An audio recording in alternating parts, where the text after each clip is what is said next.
Jika saudara pernah bekerja pada suatu instansi tertentu, tulislah pengalaman yang penting-penting saja, urutan dari tahun terakhir atau terkini, nama instansi tempat di mana saudara bekerja, kota atau tempat di mana saudara bekerja juga, jabatan saudara sebagai apa, lalu lamanya berapa bulan, di tahun berapa atau dari tahun berapa sampai tahun berapa. Jika memungkinkan, tulislah kisaran gaji atau tunjangan yang saudara terima saat ini. Apakah saudara mempunyai rencana untuk berhenti dan sertakan alasannya. Kerahasiaan informasi yang saudara sertakan di sini akan kami jaga sesuai dengan kode etik pemeriksaan psikologi dan hanya akan kami pergunakan sesuai dengan keperluan pemeriksaan psikologi.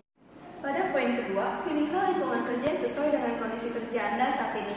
Apakah di dalam kantor, di dalam laboratorium, di pabrik, di dalam bengkel, di perkebunan atau hutan, di daerah pertambangan atau lainnya. Jika tidak pernah, silakan coret saja bagian ini.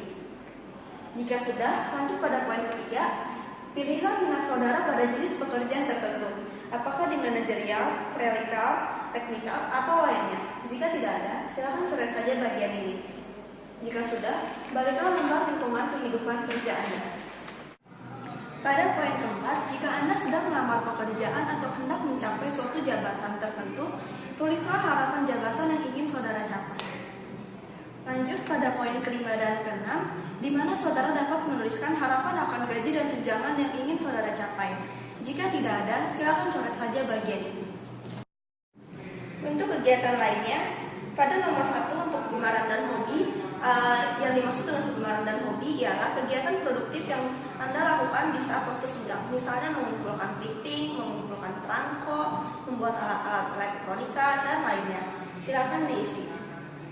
Lalu untuk bagian organisasi hanya diisi jika saudara pernah ikut aktif dalam suatu organisasi yang berada di luar lingkungan sekolah atau pekerjaan. Misalnya organisasi massa, organisasi olahraga, kepengurusan gereja, dan lainnya.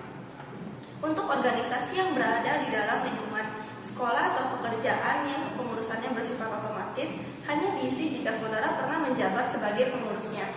Misalnya pengurus OSIS, pengurus koperasi, atau pengurus senat.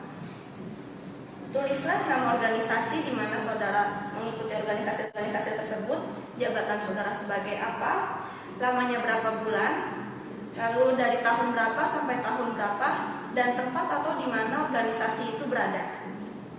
Pada bagian ketiga, pengalaman memimpin hanya diisi jika saudara pernah memimpin suatu organisasi atau kepanitiaan tertentu. Tulislah pengalaman tersebut dengan lengkap. Jika tidak pernah, silakan coret saja.